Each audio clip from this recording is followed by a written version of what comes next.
నమస్కారం, శ్రీవార్త న్యూస్ కి స్వాగతం. ఖాద్రి లక్ష్మీ నరసింహస్వామి దేవస్థానానికి సంబంధించిన గోవులు ప్రతిరోజు రోడ్డు ప్రమాదాలకు గురై ప్రాణాలు కోల్పోతున్నాయని ఖాద్రి లక్ష్మీ నరసింహస్వామి సేవా సమితి సభ్యులు విజ్ఞప్తి చేశారు. వీటిని కాపాడుకోవాల్సిన బాధ్యత మనందరిపై ఉందని అధికారులు, పాలకులు స్పందించాలని వారు కోరారు.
శ్రీమద్ ఖాద్రి లక్ష్మీ నరసింహస్వామి వారు వెలిసినటువంటి ఈ ఖాద్రి క్షేత్రంలో, ముఖ్యంగా కదిరి పట్టణంలో ఎక్కడ చూసినా ఏదో ఒక సందర్భంలో ఇలా గోవులు రోడ్డు ప్రమాదాలను బారిన పడి నిత్యం గాయాల పాలవుతున్నారు.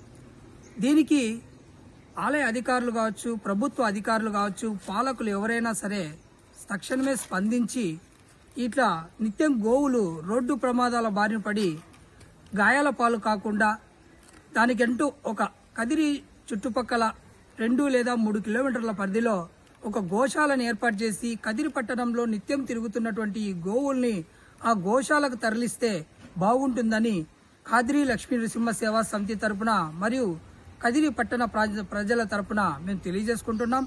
ఇదే విధంగా ఎన్నోసార్లు పలు సందర్భాల్లో ఈ కదిరి పట్టణంలో గాయాల పాలయ్యి చనిపోయిన సందర్భాలు కూడా ఉన్నాయి. ఎందుకంటే ఈ మధ్య కాలంలో ఏదైతే వర్షాకాలం రావడం వల్ల గోవులు నిత్యం రోడ్డు ప్రమాదాలు పాల్పడుతున్నాయి.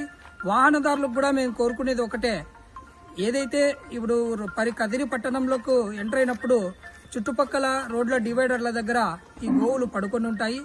వాహనాలు నడిపేటప్పుడు కూడా కొంచెము జాగ్రత్తగా నడపాలని, ఇలా గాయాల పాలు చేయడం వల్ల మానసికంగా క్షోభకు గురి చేసిన వాళ్ళు అవుతారని తెలియజేసుకుంటున్నాం. ఆలయ అధికారులు, ముఖ్యంగా కదిరి పట్టణ ప్రజలు మరియు ప్రభుత్వ అధికారులు వెంటనే స్పందించి కదిరి చుట్టుపక్కల ఒక గోశాలను ఏర్పాటు చేసి ఆ గోవుల్ని అక్కడ తరలిస్తే దాన్ని పరిరక్షించిన వాళ్ళమవుతామని మేము తెలియజేసుకుంటూ ఓం నమో ఖాద్రి లక్ష్మీ నరసింహాయ.